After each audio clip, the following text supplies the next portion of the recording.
Well, good morning, Trinidad and Tobago, and welcome to Talking Point here on WESN, the content capital. My name is Keaton Shaw. A beautiful day in Trinidad and Tobago. I say so mostly because it took me, and I kid you not, 20 minutes to get into the capital city this morning, which was beautiful, honestly. Though the weather has caused quite a bit of disturbance across Trinidad and Tobago, and families this morning are facing challenges following the heavy rains over the last couple of days. And what is expected to be heavy rains from today until about 3 p.m. tomorrow. Schools are closed, so we ask you to take all your necessary precautions, and children will enjoy this time home because it doesn't last forever. Alongside me this morning is my co-host and colleague, Mr. Sean Michael Small. Good morning, Sean. Good to see you.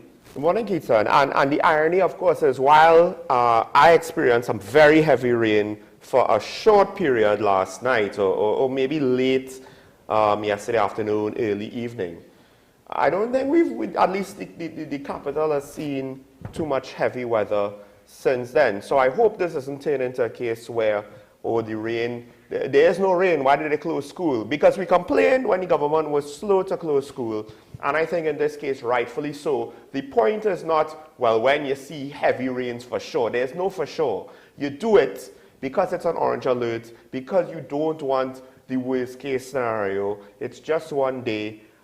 That being said, I remember when I was younger, we didn't have adverse weather days off from school. So I don't know if this is the new reality of the situation.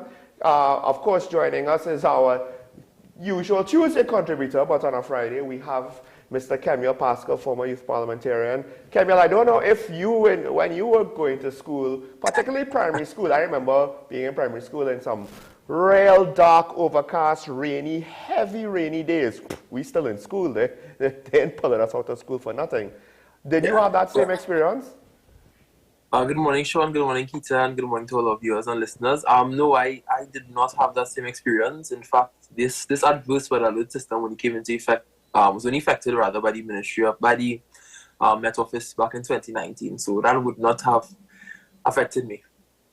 Well, actually, so the Sydney, we're showing our age differences this morning, gentlemen, because I do recall, at least maybe I was young and I wasn't paying too much attention to the media and whatnot, but I don't ever recall an adverse weather alert being actually proclaimed, and we are having to stay home from school. I know that our parents used to make that decision as to whether or not we would go to school, but I hear what Sean is saying, because I remember many a times I'm in this school, it's dark, it's extremely dark, there's lightning, there's thunder, and there is flooding, and we were still in school. So sometimes they would say, okay, we'll close school early, and then the next instance was having to try and contact all your parents to get you. But I will say, following the entire fiasco that transpired the last time we were under a weather alert to this extent, I must say well done to the Ministry of Education for actually learning a lesson,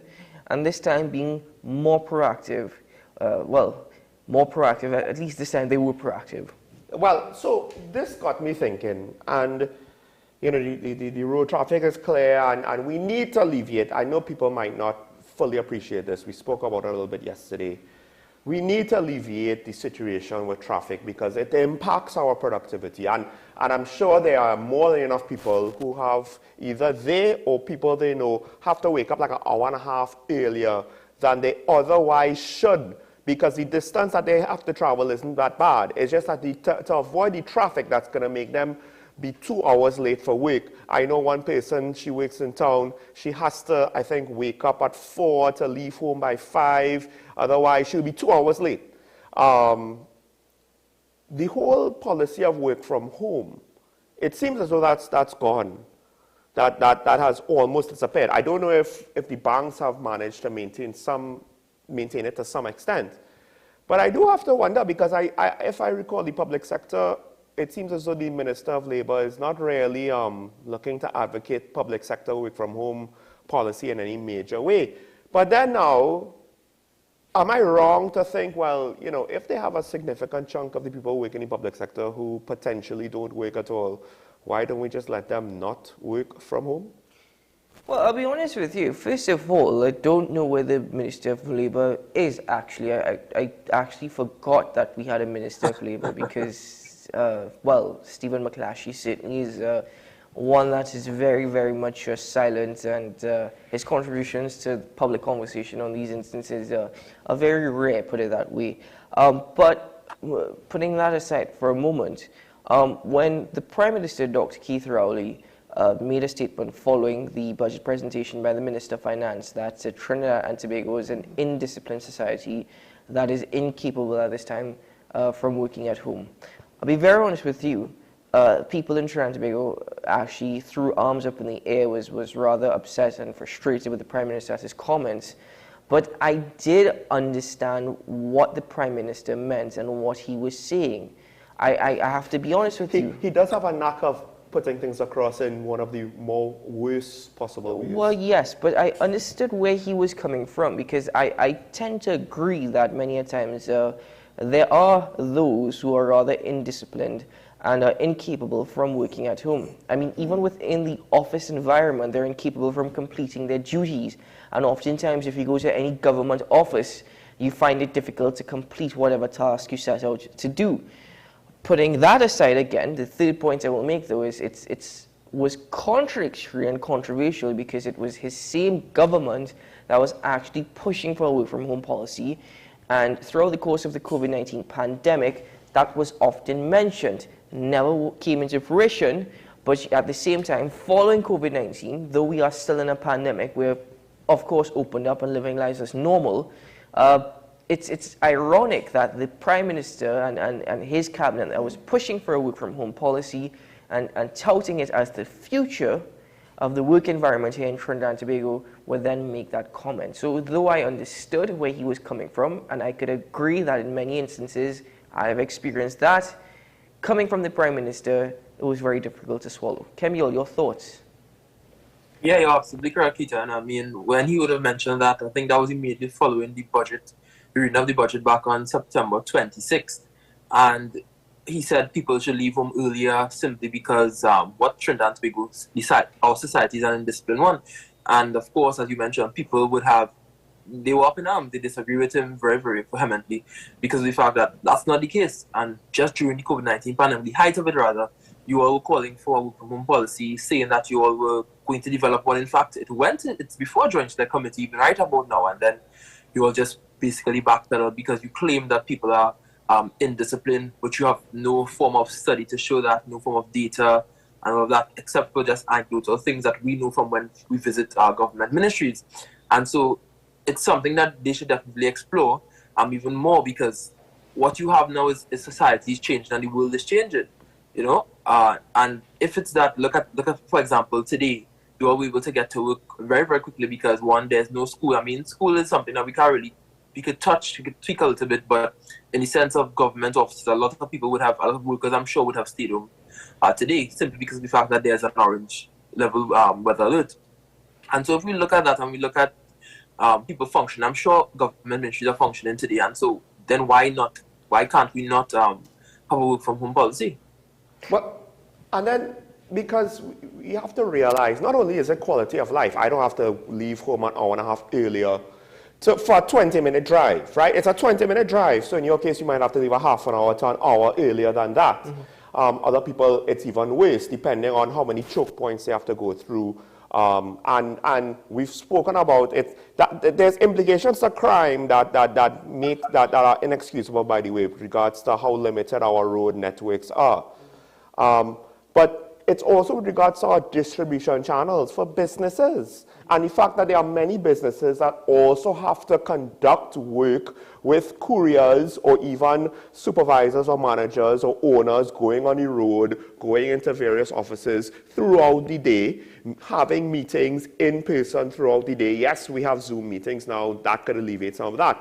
But until everything is electronic, we're still going to have and of course, services could be electronic. Goods can't be made electronic. You can't have produce and rice and sugar and salt sent via email.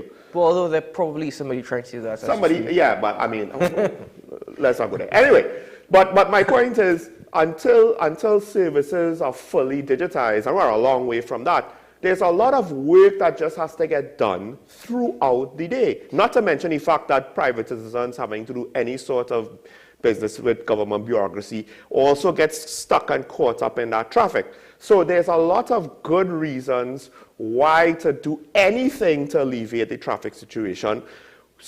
Also, there was, I think I was hoping that the electronic school from home might have been, effective enough to continue. And I thought that the Ministry of Education would have been agreeable to that idea, except the results from the SCA more or less makes it unreasonable to kind of float that possibility right now. I think that there were many factors that we should consider when speaking about the results of SCA. But for a moment, let's tie back to what Camille expressed versus what you just noted. And I agree that I myself was rather frustrated that the Prime Minister will make a comment such as leave home earlier. Because what he is telling me to do is actually a symptom of the inefficiency, and it's a result of inefficiency. He's not telling me to do something that is going to allow for the situation or for one individual to be more proactive to try and counteract the situation. He is telling me, he's advising me to do something as a result of, or because of. This is a symptom of a lack of a traffic plan here in Trinidad and Tobago. For example, you just expressed that there was little rainfall in the capital city yesterday. Yes. Right? As compared to what I would have experienced in the east, as in comparison to what others would have experienced throughout various parts of Trinidad and Tobago. Yet, the traffic getting into Port of Spain around midday, mid-afternoon was amazing for around that time. Absolutely amazing for around that time. But more so, if Trinidad and Tobago was to face a serious national emergency or a national disaster, we are in for an extremely difficult time. I'm not speaking only because of resources and because of our reaction to things, but the mere fact, and I've constantly stated this, with any slight interruption or with any slight disruption, there is always a massive traffic pileup. And that traffic pileup that people would have experienced yesterday throughout Trinidad and Tobago, that in itself is a national security issue, and that in itself could lead to a disaster. Quite frankly, we in Trinidad, we have not been able to sort that out. And because we've been silent for so long, you tell me, Trinidad and Tobago, what has been done by those in authority, the same ones who are trying to lecture us and the same ones that are trying to advise us, to help the situation? Well, Camille, I have this question to you. I just had this thought. Is the Prime Minister to some extent projecting because they are members of his own cabinet? I mean, we ask all the time, where are they? What are they doing? We don't necessarily see them doing anything or having any results or having their name onto any reports to show us anything that they've managed to accomplish within the last, I don't know, couple of months to a year or longer. The Minister of Labour, do we know what he did? No, because the promised policy never even really materialized, the one policy that was promised. So could the Prime Minister be projecting somewhat his own frustrations of his own government onto the rest of the nation? And also, could he be a bit hypocritical because he doesn't have to suffer through traffic? He has outriders to have the traffic, move to the side so he could go through at full speed. Yeah, and you're correct. I don't think that he's projecting, really. I think it's a matter of, and someone said this, you have 70-year-olds and 60-year-olds trying to implement policies, or you are expecting that they would implement policies rather that would suit the life of a 30-year-old or a 40-year-old. And so I think that's what we have, because the society that they grew up in back in the day, 60 years ago, 50 years ago, is not the society that we are in right now. And I think it's a lack of appreciation on the part of the Prime Minister and his government, and especially those who make decisions, the ones at the top. It's a lack of appreciation on their part to actually want to implement new policies like this, because they always feel that there should be this heavy hand, big stick approach over working on the citizens of Trinidad and Tobago, when they've not even attempted to do it before, or not even have a pilot project to see how best it can work. No ministry has ever properly, outside of the COVID-19 pandemic, properly attempted to do it. And so, as you mentioned, in schools, it's the same thing with schools. yes, we would have seen poor results on the part from SC and whatever else in other different forms and standards. But it's a matter of this was not a very, very formalized approach in terms of online schools at that particular point in time. So it's no way to tell that if we do it properly, what type of results we will actually achieve. So I think it's a matter of we're expecting to get policies from 70-year-olds and 60-year-olds, people who lack appreciation for the things that a 30-year-old or 40-year-old will appreciate. Well, ladies and gentlemen, though we have our concerns and we express them through constructive criticism, once more I think I can speak on behalf of both Kemuel, Sean, Michael Small, and certainly for myself when we say to the Minister of Education, well done on learning a lesson following the last impending weather, essentially that violent weather that we experienced a couple of weeks ago. And to the Minister of Local Government and Rural Development, Faris Arawi, though he is in some hot water right now following something that happened over his tenure when he was the Attorney General, rather honestly, I must say, he made a comment previously as well that what we're seeing now is the effects of urbanization. I think what we're seeing now is the effects of a town and country planning office that is, well, remains inactive, put it that way. But ladies and gentlemen, let's take a break here on the program. When we return, well, we'll have another conversation.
Delivered nationwide. Kiss Enriched Bread. Fill your day with love.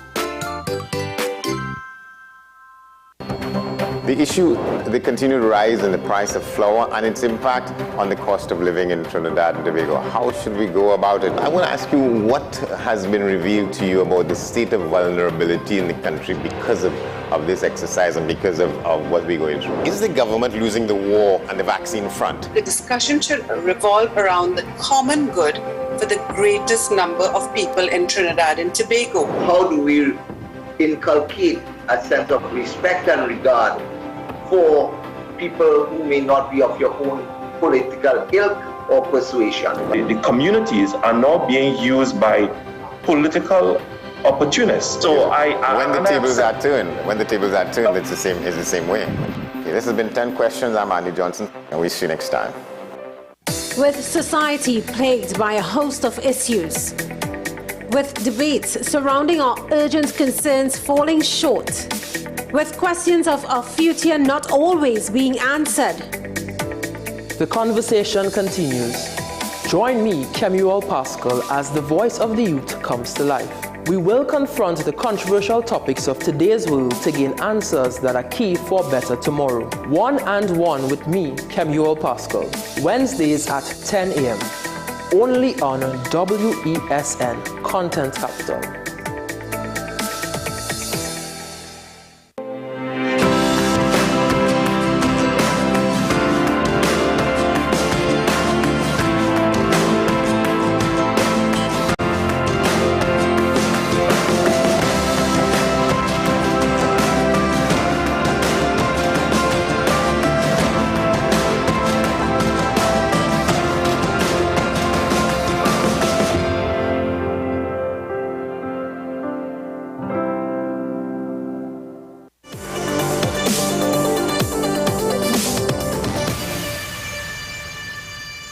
Welcome back to the program. Gentlemen, another thing that we can comment on, considering the weather situation and the alerts that are in place, effective until 3 p.m. tomorrow. We hope it doesn't actually go up to red. It should not, if you take a look at the weather satellite, but weather is unpredictable at times. Tobago Carnival. It's due to, well, really, the peak of it is supposed to be from tonight, and it's really supposed to hit this weekend. But we're already hearing of events having to be cancelled, and there was videos circulating on social media which showed patrons last night having to take shelter under umbrellas or in raincoats while still trying to enjoy Tobago Carnival 2022. There's other controversy surrounding that as well, with Watson Solomon Duke's comments. But where do we even start? Well, let's start with the weather. I think that might be the easier thing to talk about.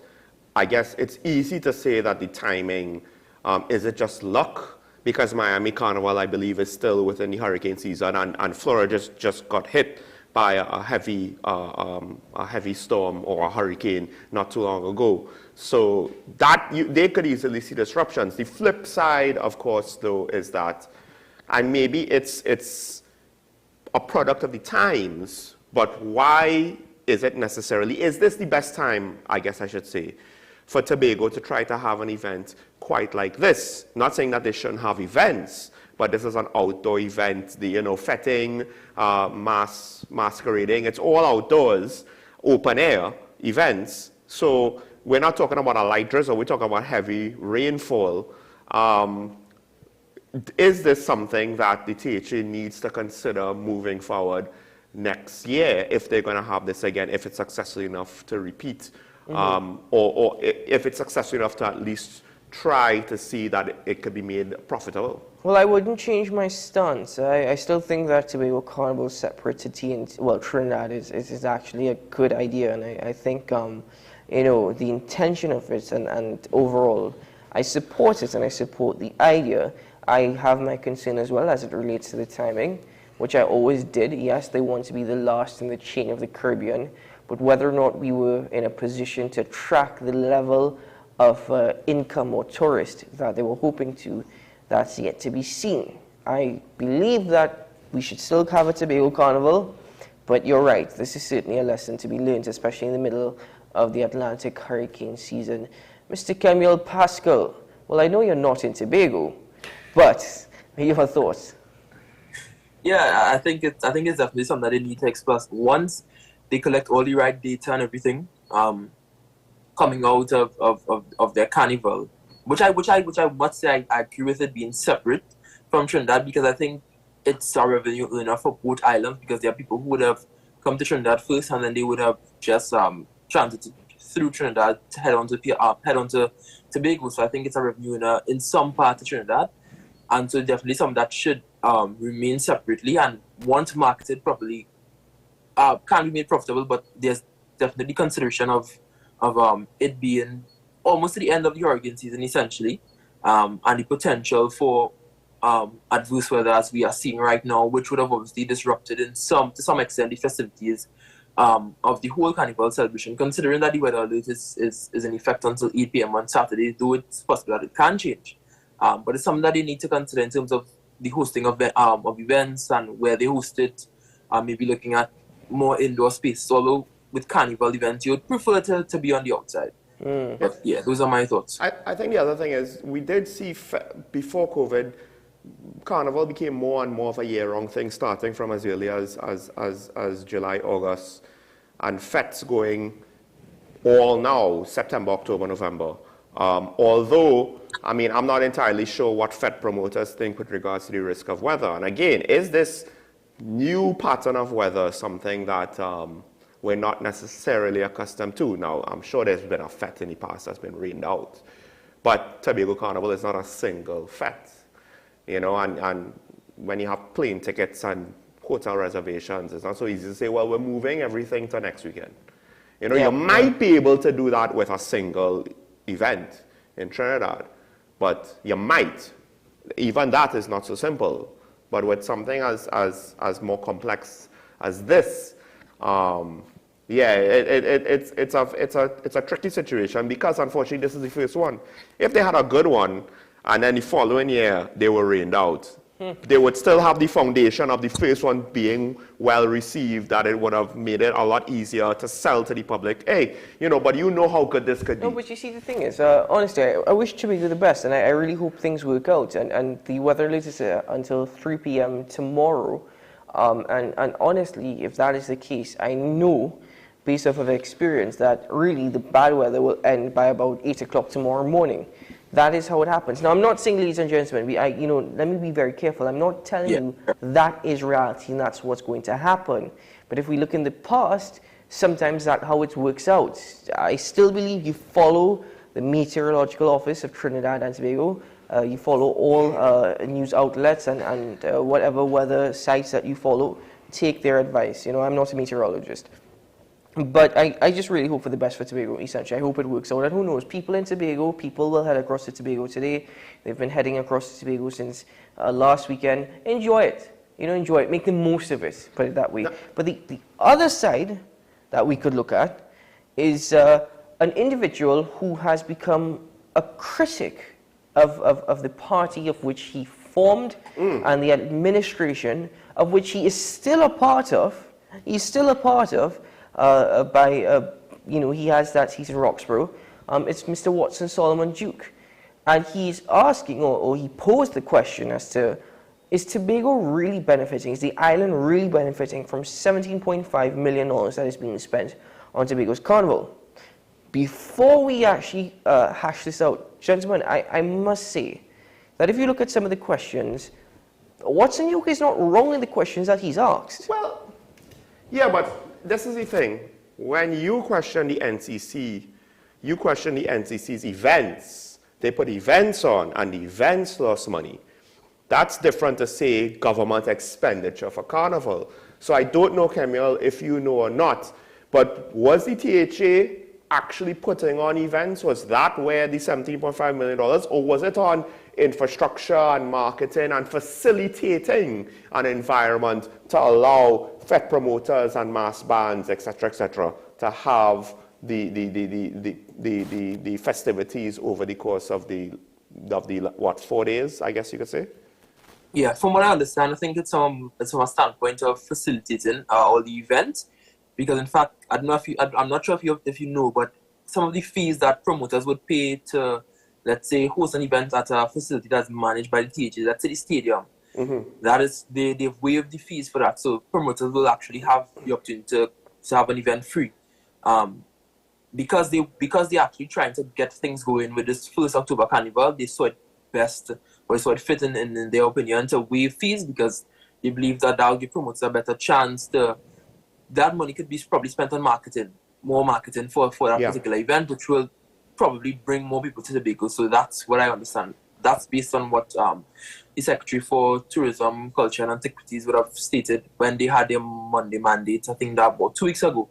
So I think it's from that standpoint. So, well then, Kemuel, I mean, because my opinion is this: when you're facilitating something as the government, you facilitate roads travel by maintaining roads. There's no direct profit involved there. There's profit, yes, because your economy will get a boost from the activity. But your treasury, your coffers are not getting a direct injection of cash due to the activity now for now that could be attributed to the cost. There might be some inflows, but it's not going to work exactly like that. To me, Watson Duke comes off as a little disingenuous to this question, or that he doesn't understand how governments and governance and economics works on that level. Yeah, I think you're correct in that, because I mean, he was one of the persons who have championed October Carnival back when they were campaigning. That's one of the things that they were promising, having a separate carnival. And so now that they actually haven't and they're actually doing it, I mean, he's asking the right questions. Yes, we want to know if Tobago's benefiting, and as you mentioned, NCC, we know in most cases NCC doesn't benefit, or the government really doesn't benefit to a large extent on the NCC side of things. To Carnival, I mean, as you mentioned, inflows from people probably utilizing THA facilities. Let's say if you go to places like the waterfalls and that kind of thing, people benefit from that. The THA will benefit from that because the money would go back into the THA in terms of revenue collection. But outside of that, if they aren't hosting any events, that are actually profitable, it means that more than likely they will not be making any money. But, you know, in my opinion, I don't think that Watson Duke is being unfair in questioning whether or not the $17.5 million will benefit the island. I think it's rather peculiar that he has become more of an opposition than Kelvin Morris in many of the senses. I think that is peculiar to me. Well, Kelvin Morris tried to be his friend. Well, you know, the enemy of my enemy is my friend, right? But I find it peculiar that Watson Duke is more of the opposition. I still don't think that 17.5 million, his questions are... Well, to be fair, Kelvin Morris also asked the same question. When they would have announced how much money they were spending, exactly. He did ask the same question. But hold on, and he's doing his job as an opposition in that sense. What I will state is just as how we would ask the government in Trinidad, so central government, we would ask the opposition, I want to hold the THA to that same level of accountability. Sure. Exactly the $17.5 million. What is it being spent on? You know, the areas in which you're really investing in. And then what is your intended result from this investment? And then what are the actual results following this investment? I think that is where I will put the THA, and I'm assuming based off of Watson Duke's comments, though he mixed in some politics into it, of course, that is where he was coming from as well. I think the problem is, so one of the questions he asked is how much of that money is remaining in Tobago. But the situation is, look, for a carnival industry, you have to go to the people who work in that industry. And Tobago is now starting. So obviously, Tobago is not going to have a carnival industry all of its own, right? How much of the money will remain? The flip side to that is, it's not just about how much money, how much profit you make off of the 17.5 million that is going to benefit Tobago, but rather, how much economic activity have you generated for Tobago businesses, right? How many jobs for Tobagonians have you managed to generate? Those things, you could measure it. They're not directly related, but at the end of the day, that's the benefits of facilitation. So, to me, the line of questioning, it seems as though he's kind of avoiding going into the details to make what he's questioning clear. If I was him, I would ask questions like, okay, but how much activity did we generate? What businesses, what sectors of Tobago private sector profited? Did any areas of the THA, that the THA run, were they able to make a profit? I'm not too concerned about that, but I am concerned about the overall economic situation. Because at the end of the day, to me, that's what this is about. It's not just limited to hotels and restaurants and bars, but hotels are they're the obvious first in line to get something because people have to stay somewhere. But then what else do we generate to benefit Tobago? It doesn't mean that the THA makes a lot of money. Yes, Camille. Yeah, and I think that's why one of the things that I would consider, and I've always kind of mentioned that is that although you have persons from Trinidad going over to Tobago, I think it should be noteworthy that they should have some kind of survey to understand whether or not they're going to stay in a hotel, Airbnb, just a normal bed and breakfast, some kind of things that we have some more data to understand where the money is going, where money is being generated. Because although money is leaving Trinidad, and you would say, well, it's kind of one economy, Trinidad and Tobago. It is at the end of the day because when we budget, we send money to Tobago. Yes. So it's a matter of we should have some form of data to understand whether or not how much money people is really spending on the island. I don't know if the Carnival Committee has formed a sort of survey to understand how much money people would have spent over the Carnival period that they are in Tobago, how long they would have stayed, where they would have spent the most money, and whether they would have visited different places, things like marketing stuff to understand. Yes, survey the market. I mean, information like that just across the board in TNT is lacking heavily, and you do have to wonder how do decision makers make decisions without that information. I think Karen and the professor might have made that point a while ago. Yeah, where do you get your estimates from? But just to back to your question about Duke and being a pseudo opposition, I'll say this: he did go to his constituency and complain about the THA administration and rallied his political cause. And I believe Roxborough looks like at least those who were there to support him as an outsider to the THA administration. The flip side is, when he was talking about contesting local government elections, he said he might leave the THA. And to me, I do believe the THA, I don't know if there's local government in Tobago, but to me that sounded like he's going to some extent leave Tobago. Let me make it quite clear with respect to Mr. Duke. I'm not a man who will certainly give him kudos for his communication. I'm not a person who will always agree with what he says and what he expresses. I think, in my opinion, if I am to lay focus, a microscopic view on his comments as it relates to the expenditure of Tobago Carnival, I understand where he was coming from, or at least I think I understand where he was coming from, though his communication may not have been the best and the most direct, put it that way. But I believe that the questions that he has posed are not all are unfair. And I would agree that just as we hold the central government to account and we hope to have an understanding of their estimates, their exact areas of investment, what they hope to achieve from these investments in terms of expectations, and then the actual returns on the investments, well, I would hold the THA to account on that level as well, and I would hope they would do the same for this carnival. You do realize the implication. He's asking these questions publicly. If he was a proper member of the administration in good standing, you would ask them internally. No. Not necessarily, yeah. No. Look at it. No. Look at his position where he is right now and what he's trying to do and what he's doing. That's my point. This action is further. It's a further example that he is separate to the THA administration. No, we know that. We know that. Right. We know that. We're aware of that. We're aware of that. I just think that, again, it's not unfair. Put it that way. It's not unfair. Anyway, let's take a break here on the program now. We're going to reach in where we have one more guest joining us this morning in studio. We'll be right back after this.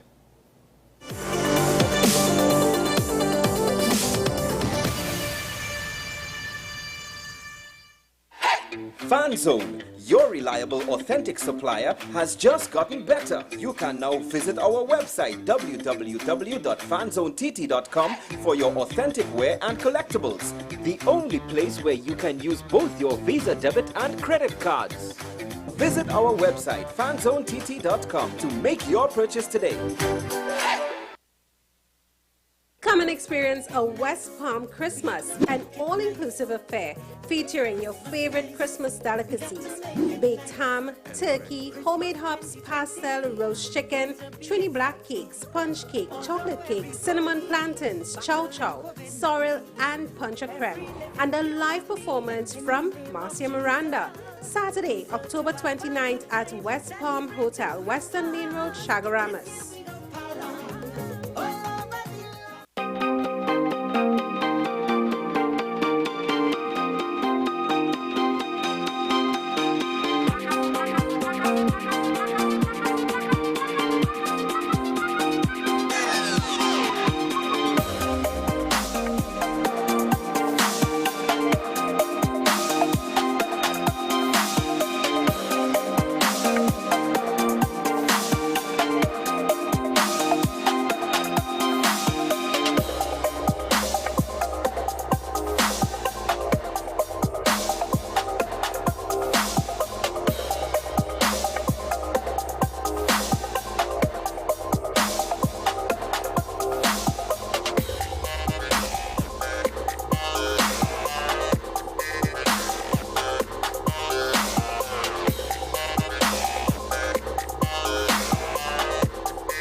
DBestToys.com.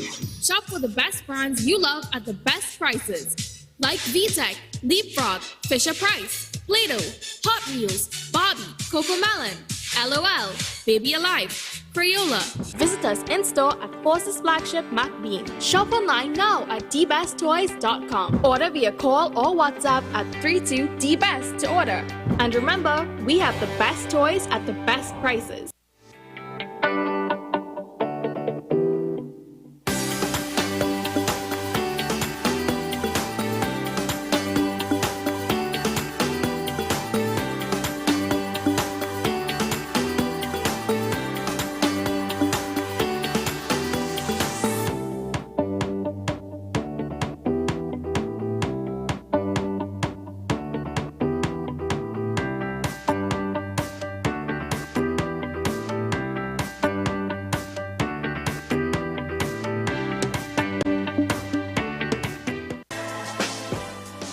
Let your voice be heard. Call Madam Fix It on WESN, the only place that effectively helps you with your woes. Having problems getting onto government agencies, water woes, NIS and pension problems, potholes, and much, much more.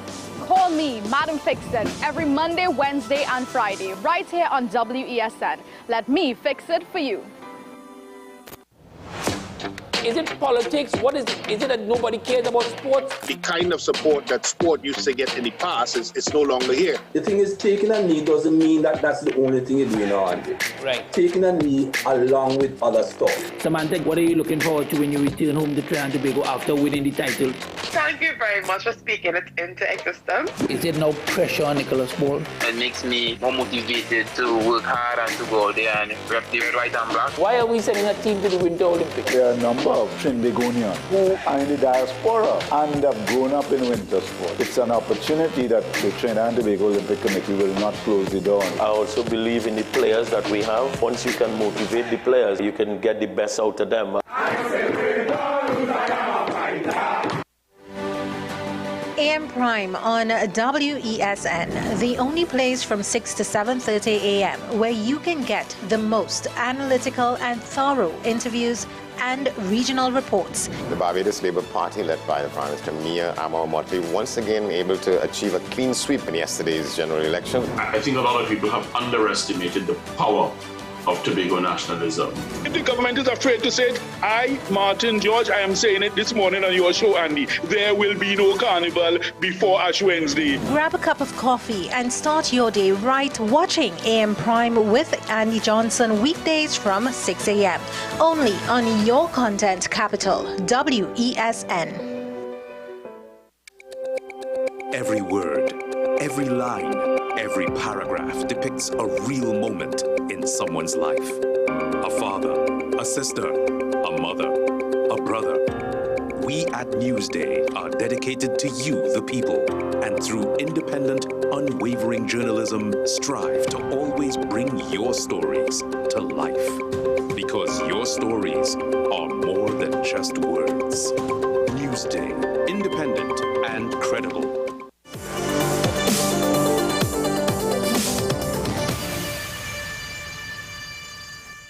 Well, welcome back to the program, and with the time that we have left, and even after that, beyond that, because this is a gentleman that I must say he's rather brave to face the public, given the circumstances over the last year here in Trinidad and Tobago. Let me just remind you, 457 murders for the year thus far, and that's the number that's actually recorded.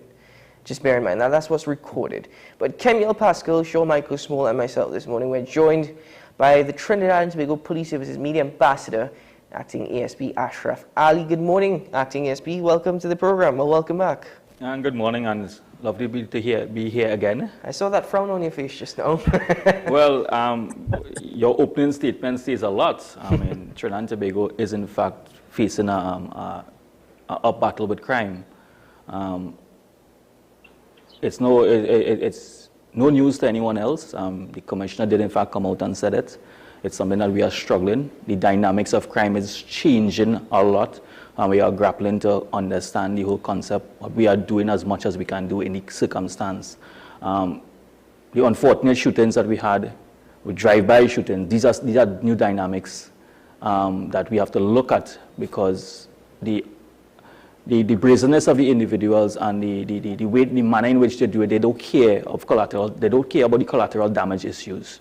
So it's something that we are looking at. I know the commissioner is keenly looking at all the data and all the statistics and putting some strategies in place.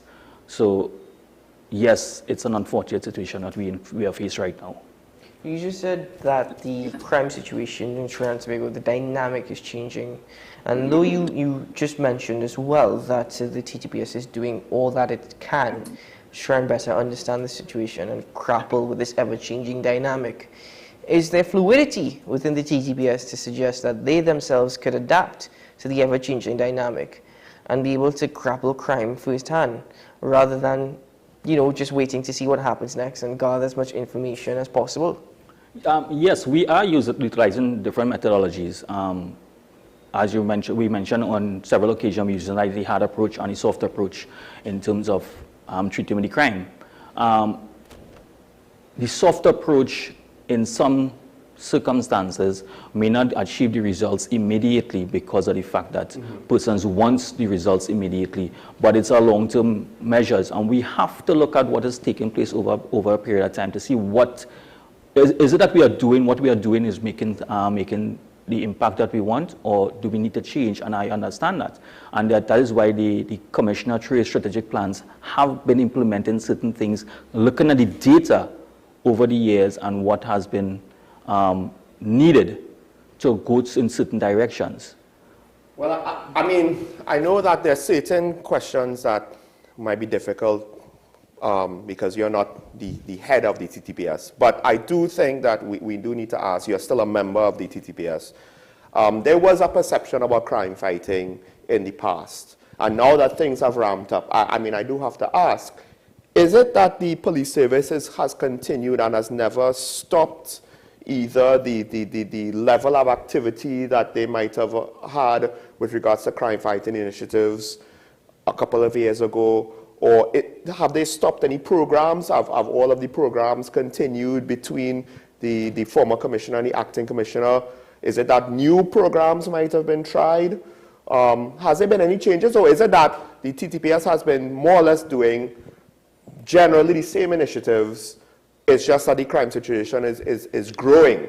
Because I do know that with regards to firearms, at one point we saw a lot of firearms being, well, relatively speaking, a lot of firearms being intercepted. Not so much these days, it seems. We used to have a press conference every couple of months with a new batch, about 5 to 12 firearms, multiple AR-15s or similar weapons. Right, so we have been doing an assessment of some of these strategies, and that is where the commissioner's strategic plans and his executive looks at the entire concept of what is needed and revisit certain principles and certain strategies, certain objectives that is required. To throw in one of the objectives, we have what we call a community justice clinic.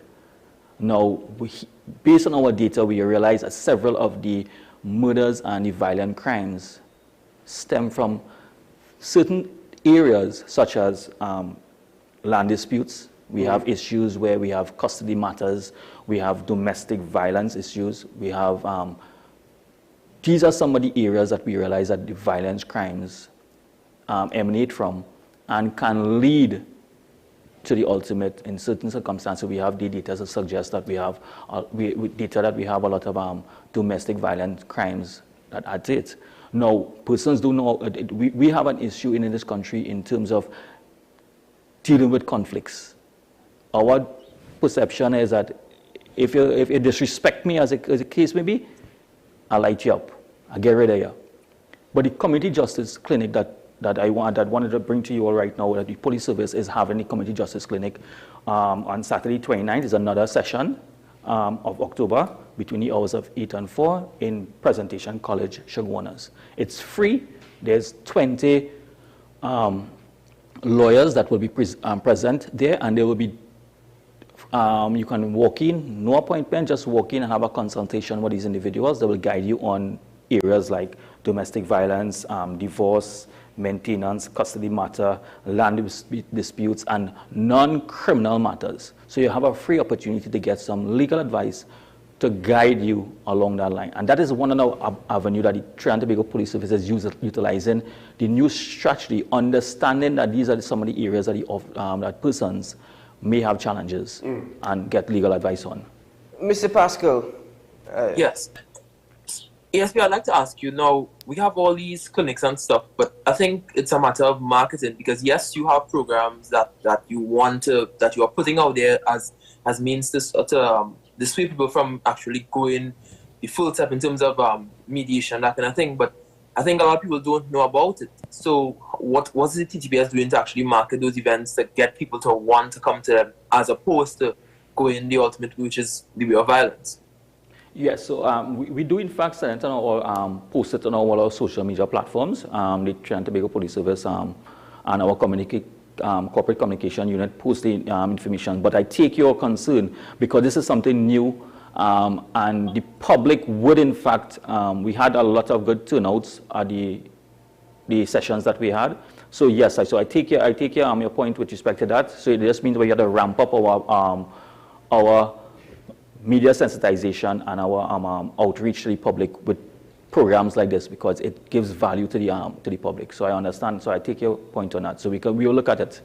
Acting SP, I have to ask you. I know you cannot speak on behalf of all officers within the Trinidad and Tobago Police Service, and I respect that. But I think you have an idea of what the public is feeling.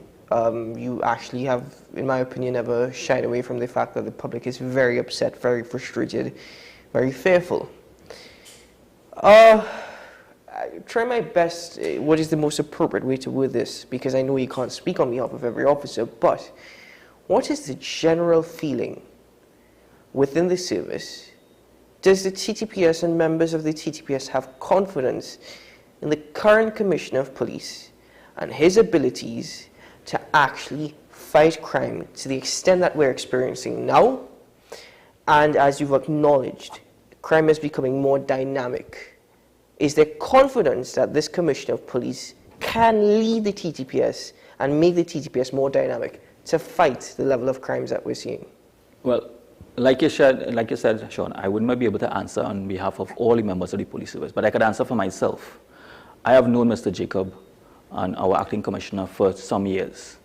He is a very brilliant police officer. He has a lot of out-the-box thinking. He understands strategies in terms of how to manage the resources, and he has never said that he can do everything. He has been truthful thus far, indicating that what are the challenges you're facing, right? He came out and said, when you look at the data, and he is, and just now we were talking about Tobago Carnival, and you look at whether it has value, when it could show value or not, and we talk about data, where is the foundation, where is the data? The Trinidad and Tobago Police Service has the relevant data to make strategic moves, and our current Commissioner of Police, Mr. Jacob, is in fact utilizing the actual data that is existing in the police service. That is why we have what we call the active directive patrols, where the data is pushing towards the direction of how we patrol. No longer we are going to be patrolling just like, and I want a better word, headless chicken, right? We have structure in place where the CAPA, our Crime and Progress Analysis Department, will give us data as to where the crimes are happening, what type of crimes are happening, the high activity crimes, and the locations. And we have patrols we put in patrols strategically along those areas. On the highways, we have issues where you have the static patrols at particular locations at particular times. Now, we have an issue with traffic that is not really and truly something that we can grapple with right away, because the east-west corridor as well as the Southland, there is only two routes to reach from north to south. The highway and the main road. That is it. And it does not have to have any incident, anything at all. On a normal daily basis, traffic is building up on those areas. So we have our presence there. And the presence is there is not to deal with the traffic, but to give some assurance that there are police officers on the roads, as well as some of the delinquent drivers who tend to want to go on the shoulders and feel that I can't wait, I want to reach point A to point B in a faster time.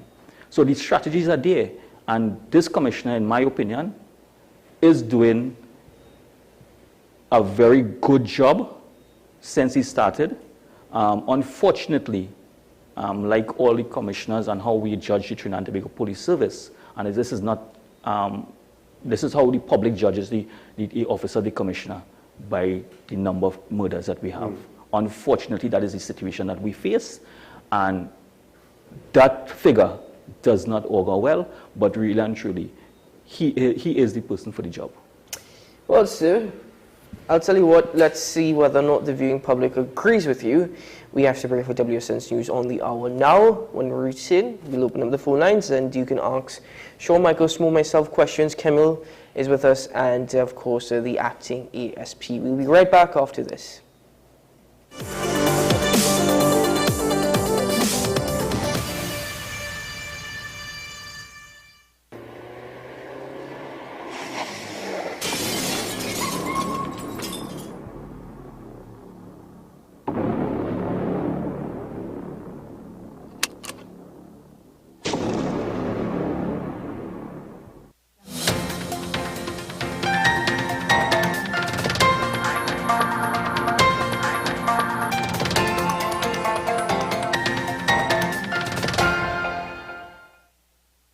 Here's your WESN News on the Hour. I am Denise Sinclair. Thanks for joining us. Here are the headlines. Schools closed due to adverse weather. Orange level alert in effect. Tobago parties with burner boy amid adverse conditions. And internationally, stabbing attack in Italy kills one. Now for the details. Schools in Trinidad will remain closed on Friday due to adverse weather. This announcement was made by the Ministry of Education last night after an orange level weather alert was released by the TT Met Office. The ITCZ continues to affect Trinidad and Tobago with a tropical wave expected today. River levels are currently near threshold values in some parts, especially along the Caroni River and South Arapooch Basin, with flooding ongoing in some areas along these rivers. Expected rainfall can increase the volume of already overwhelmed watercourses and overspilling of banks is expected. Persons are being advised to monitor weather conditions and river levels before venturing out. Avoid areas with flood waters, monitor updates from official sources, and plan safety measures, including emergency supplies of food and water. Well, patrons braved the adverse weather to see African giant Burna Boy at the Tobago Music and Arts and Culture Tomac Festival at Plymouth Recreation Ground. Rains battered the venue, leaving the ground waterlogged. Enthusiastic patrons partied with umbrellas in hand and some even in raincoats. Meanwhile, Tobago Chief Secretary Farley Augustine gave an update on the carnage caused by the adverse weather. The Chief Sec said that there are some roadways and main arteries that are blocked by landslides and/or trees. Teams are being sent out to ensure roadways are passable. No reports were received from Castara to La Fourmi, but given the amount of rainfall, they are monitoring that area closely. In international news now, one person has died and 4 people, including Spanish soccer player Pablo Mari, were seriously injured after a stabbing attack on the outskirts of the Italian city of Milan on Thursday, according to Italian National Police. The suspected attacker has been arrested, police said. Marie, who is an Arsenal centre-back currently on loan at AC Monza, was not seriously hurt in the attack. Well, that was your news of the hour on WESN. I am Denise Sinclair. Thanks for watching.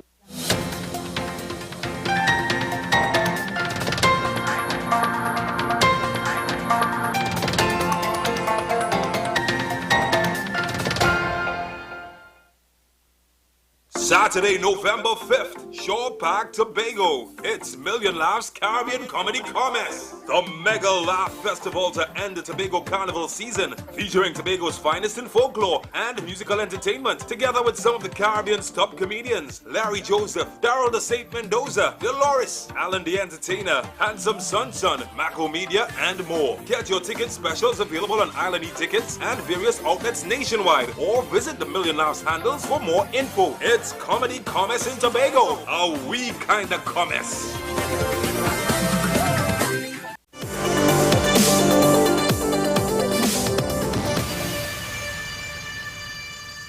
Welcome back to Talking Point here on WESN. And just before we open up the phone lines, we want to thank Camille Pascal for staying with us via Zoom, and also acting ASP Ashraf Ali of the Trinidad and Tobago Police Service for being with us in studio this morning. And as I said, before we open up the phone lines, sir, are you heading across to Tobago this weekend? The TGPS, I know they will have a large presence on the island, considering the festivities and events to take place.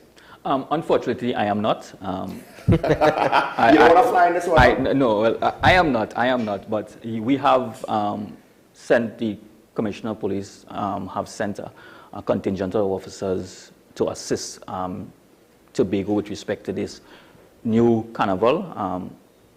It's new, so the dynamics and the logistics across there is going to be new.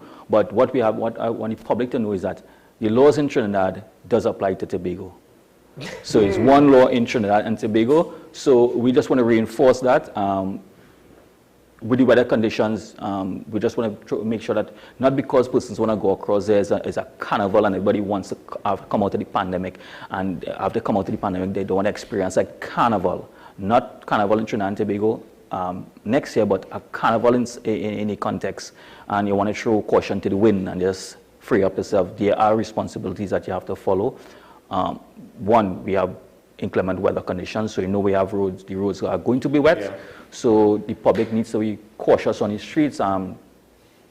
Exceeding the speed limit, it's a hazard, especially when you have wet roads.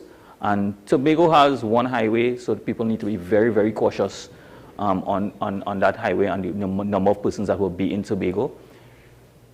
They are not going to just go Tobago for going Tobago's sake. They are going to enjoy themselves, and within the enjoyment, like our Trinbagonians, we know that the alcohol is involved. So as a result of that, we want to caution individuals that if you know you're going to these parties, you're on the roads, please understand that drinking and driving is an offense, but at the same time, you don't want to pay the ultimate cost where you lose your life. So be very cautious, be responsible with respect to that. And then we have party goers. There is also a trend where the youths are now mixing concoctions of different items together. It's dangerous. At parties, we want to make sure that, especially ladies, please do not accept drinks from any and anybody just so. You don't know what can be put into that. So you have to be very cautious and be very responsible with this event, because we don't want Tobago Carnival, the first, to be marred with a lot of negativities, because it represents Trinidad and Tobago, and we want it to be a safe and successful carnival. I'd just like to add on the tourism side, there'll also be, I know there have been beach fetes and boat rides in Trinidad, so it's not as though we're unaccustomed to alcohol and water, but with the maybe potentially easy access to beaches and swimming pools, especially private or semi-private, I guess you could say, swimming pools, just watch the drinking and, being irresponsible around the water. Yes. Well, ladies and gentlemen, let's open up the phone lines now with the numbers on your screen. Call in and join us on the program. Again, Mr. Camille Pascal is with us via Zoom, Sean Michael Small, myself, and Acting ASP Ashraf Ali. You can call in and ask the Acting ASP your questions, or share with us your concerns and express your opinion. That being said, just to give you an update, at about 40 minutes ago, the Caroni River breached its banks in the upper Caroni River Basin. Flooding is reported near Greenville and at Sheldon Trace. The Tumpana River, a tributary to the Caroni River, has also overtopped, with flooding in parts of San Rafael. The South Oropouche River has breached its banks since at 6:30 yesterday at the Tulsa Trace picnic site. So just to give you an update, the Aripo River is at 47% capacity, Aruca 48% capacity, Caparo 73% capacity, Caroni via Bamboo Settlement number 3, 76% capacity, El Carmen, Caroni River, well, that has breached its banks, and North Oropouche near the Toco Road, 84%. So please be extra cautious this morning on your journeys and take all the necessary emergency measures. We have a caller on the line with us from San Fernando. Good morning, caller. Good morning, gentlemen. Good morning. All the gentlemen there. This has not been for me, it has not been a good week in terms of hearing from law enforcement. I must say the only little spark that I have is that the ASP came this week to, in spite of all that happening, that he came, even though it's Friday, it's normally not on a Friday, that he is there today.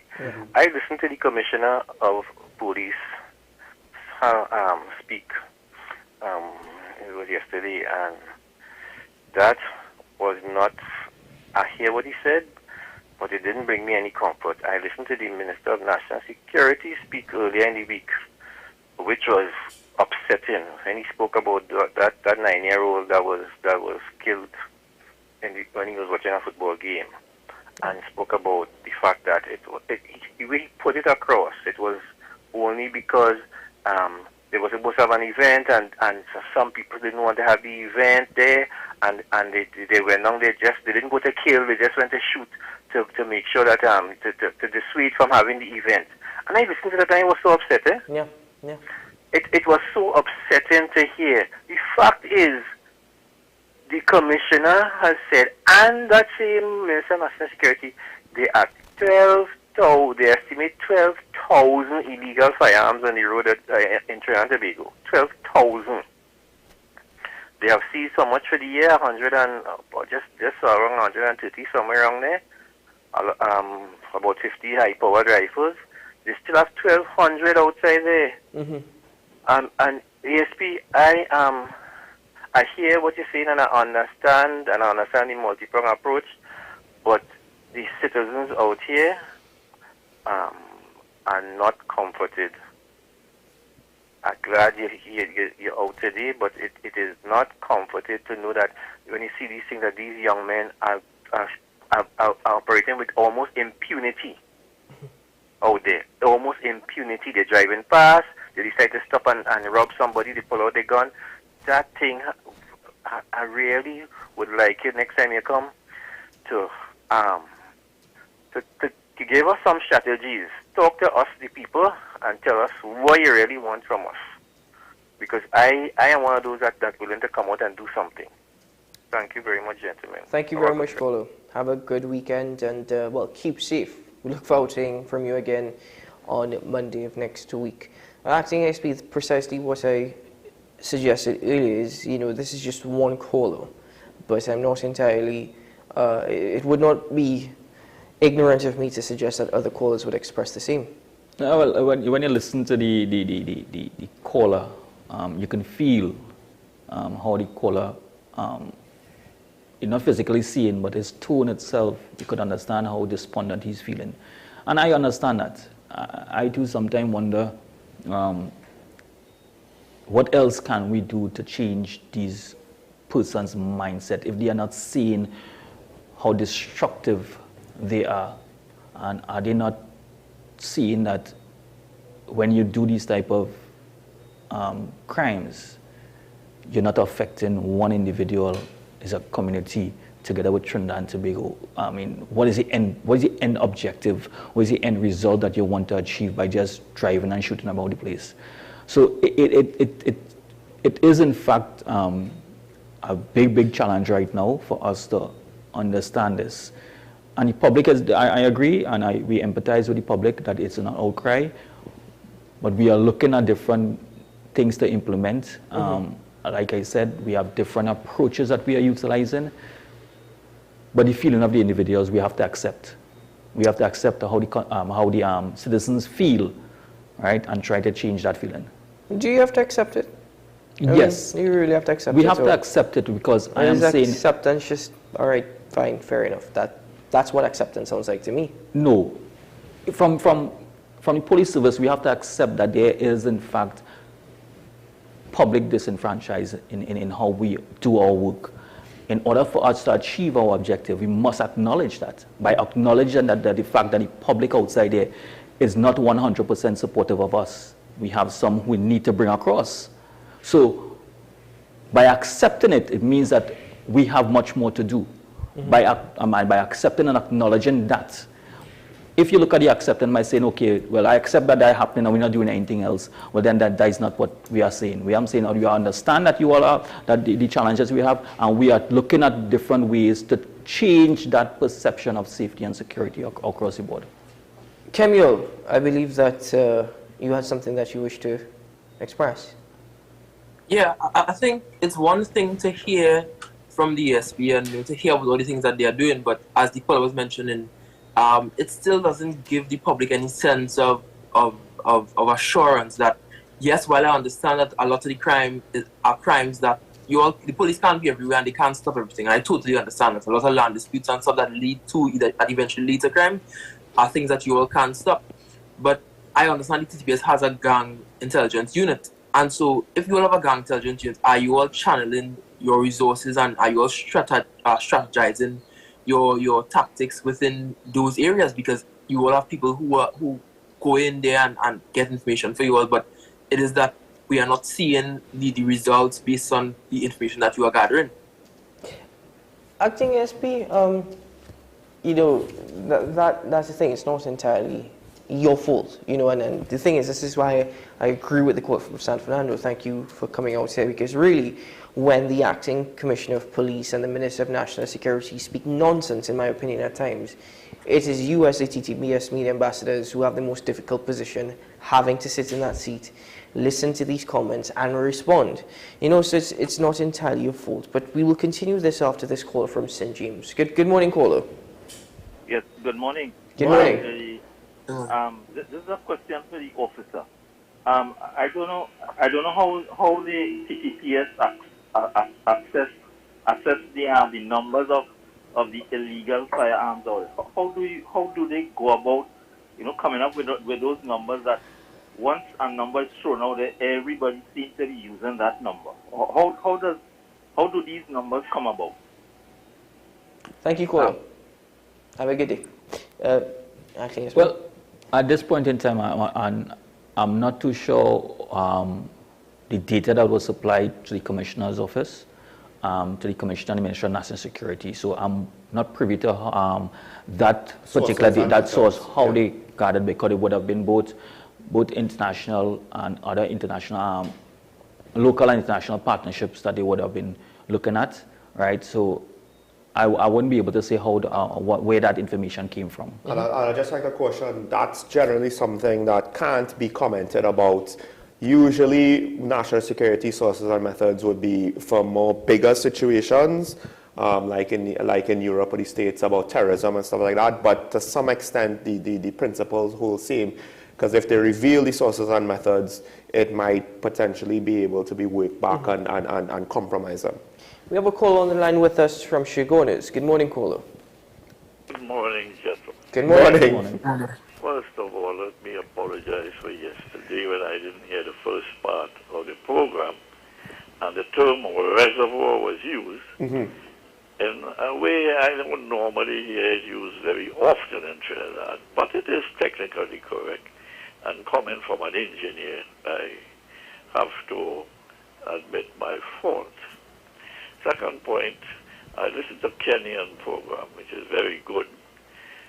And one of the people suggested that the problem with crime in East Dry River and all these fellas killing themselves was accidents of history. Of course, he didn't mention what the accidents are, but I heard him say he intends to follow it up, and I hope Kenyan do that, so we could find out what is actual accident. And lastly, for your guest, we have all these problems in Israel. We have all these steps the government is taking. But every one of them, for every 2 persons they save, we have 3 more criminals coming online. Does the government, and I would stress the word government, because your guest was right, the police can't do it alone. It has to be a government initiative to deal with these crime nests like you have in Laventille, and which have spread to quite a few places in Trinidad.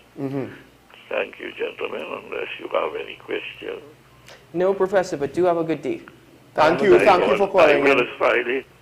Yes, Professor. Have a good one, Professor. Good hearing from you. I appreciate your acknowledgement. Although I don't think it was that big of a deal, but I very much appreciate your acknowledgement of yesterday's conversation. Camille, I think the caller was referring to your conversation with the Member of Parliament, Keith Scotland. Yeah, so we certainly have to follow up on that. We have a caller on the line with us from Digger Martin. Good morning, caller. Hi, good morning, gentlemen. Good morning, sir. Good morning. Yes, I just calling. Yesterday I saw a graph on a TV station with a superintendent. in the afternoon time, stating that some countries and so on and things, they were based on 100,000 per country. And they were showing like places like St. Lucia, St. Kitts, Antigua, Barbuda, places that hardly have any sort of real criminal activity. And they were way above Trinidad and Tobago. I can't understand that. It makes me to believe that that's a real political business because of the fact that Trinidad and Tobago is 1.4 million. These countries have 200,000, 300,000 people and so on. And you're basing on 100,000 people. That cannot be right. And the superintendent here was trying to defend that stupidity. I don't understand, people got to come and face the fact what happened in the country. It's very, very serious.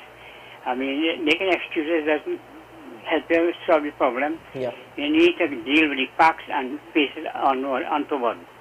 Yeah. And he is, I don't like to criticize people, but he has been trying to defend that all this sort of nonsense a long, long time on the program. I do not call into the program for him, yes, I don't like to criticize people, but he's getting a bit overbearing, and someone needs to speak to him concerning that. So, gentlemen, you have a good weekend, and try your best and keep out of this weather we have in here, and try to enjoy your weekend the best way you can. Thank you for taking my call. Thank you very much, sir. Have a great weekend to you. And yes, excuses by many within the service. I know, well, I assume I know who you were speaking of, so I agree with your point. We have a call on the line with us from Dabadi. Good morning, caller. Very pleasant morning, gentlemen. Good morning. Congratulate you all on a wonderful job. It's Friday. And if you're going to Tobago, just be safe and enjoy it. When you come back on Monday, you will report to us as to what a wonderful time you had. Tobago is always a wonderful place to be. ASP Asra, for a pleasant morning to you, sir. Thank you very much, sir. I don't want to be long on the phone, though, but I want to start off with a little analogy, ASP. If you have a budget for your household, and with that budget, you realize that it is taking much more to send the children to school and transport. And they are part of it that you really go into the movies. You and your family don't like going to the movies, but somehow you had an allotment for that line item. What would you do? I'll continue with my criticism and also comment. Comments, not criticism, but comments. The police service, I'm looking at 500 murders, which is unprecedented. And we realize that your commissioner is someone who is looking at the soft approach. The soft approach is not working. The soft approach hasn't worked with my batch, Stephen Williams. The soft approach could be a supplement, but a 5% supplement. But crime today needs a hard approach. Crime today needs you to confront the gang leaders and the criminals head on.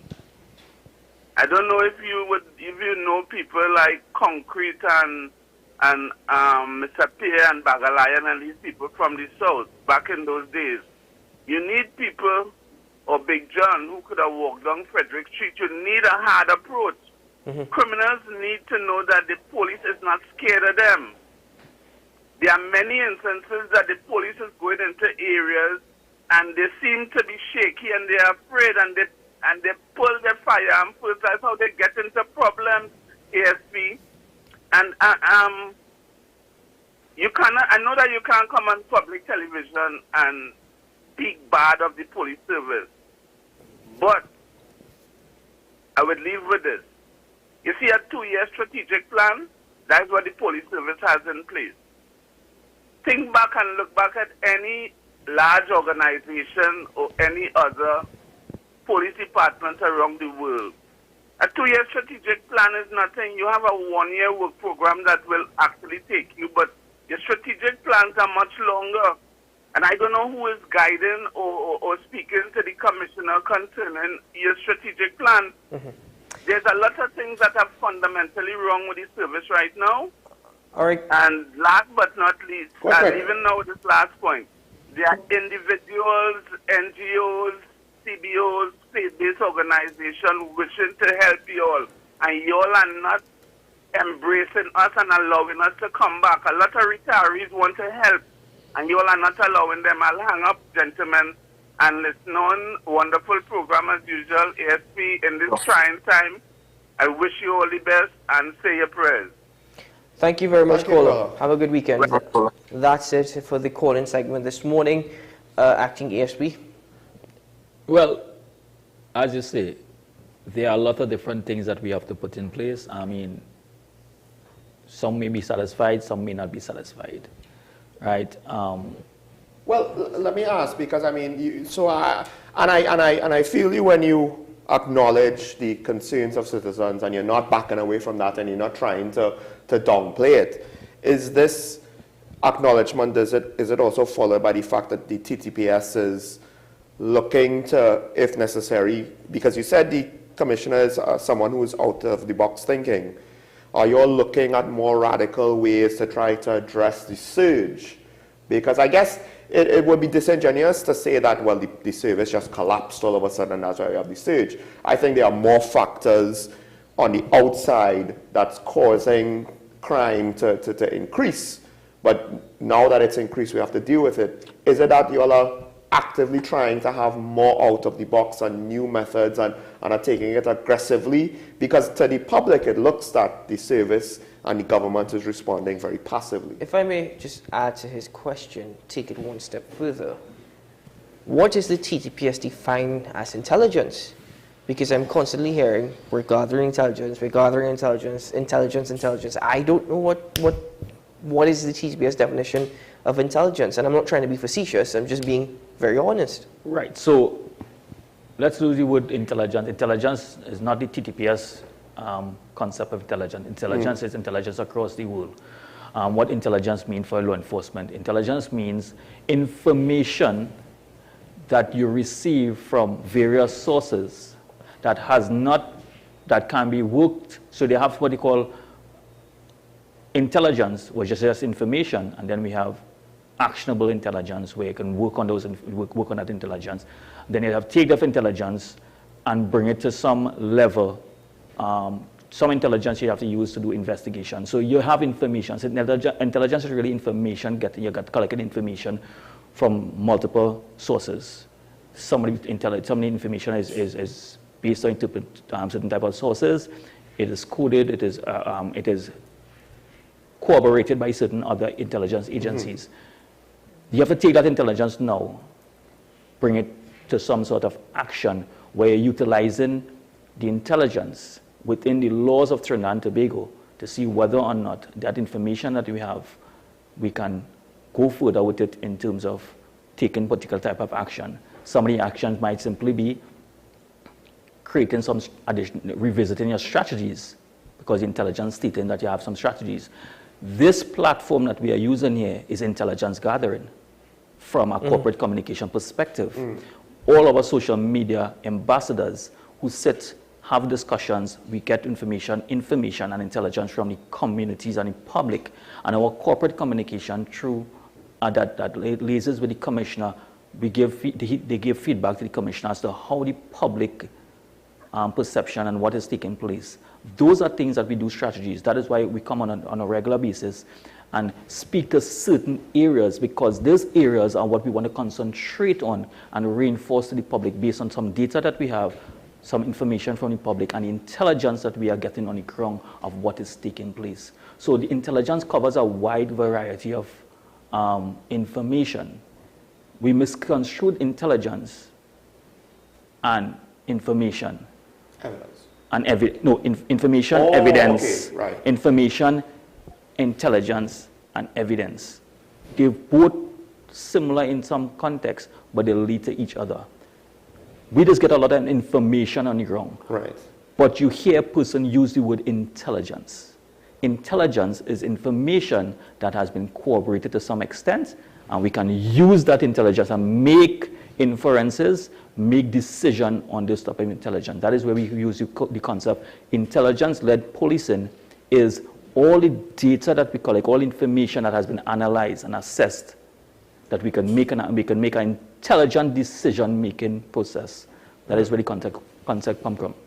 Well, as we conclude this morning, Acting ASP, thank you very much for your presence. I agree with the call from San Fernando. In light of everything, you certainly have an extremely difficult job, but thank you very much nonetheless for continuing to make that effort and being here. And just to add, before we close, Trinidad and Tobago, let's make, with the inclement weather, let's be cautious outside there on the roads. We don't want any fatalities or any injuries.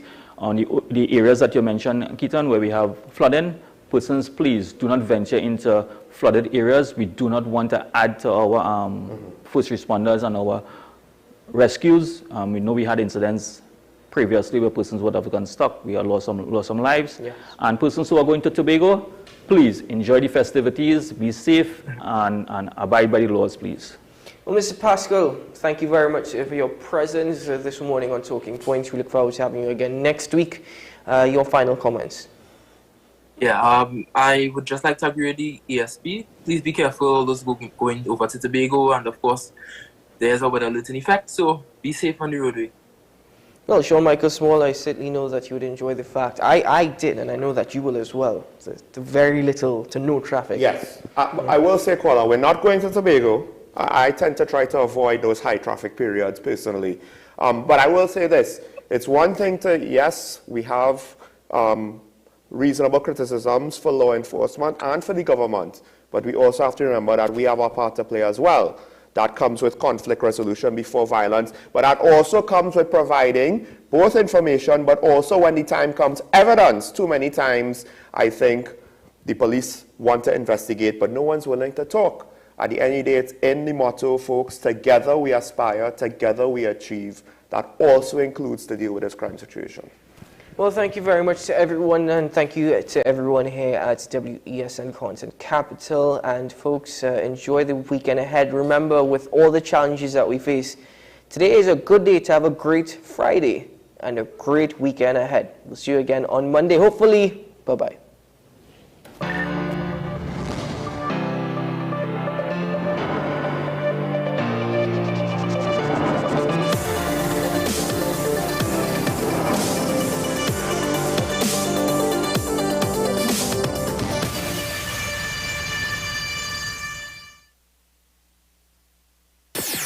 WESN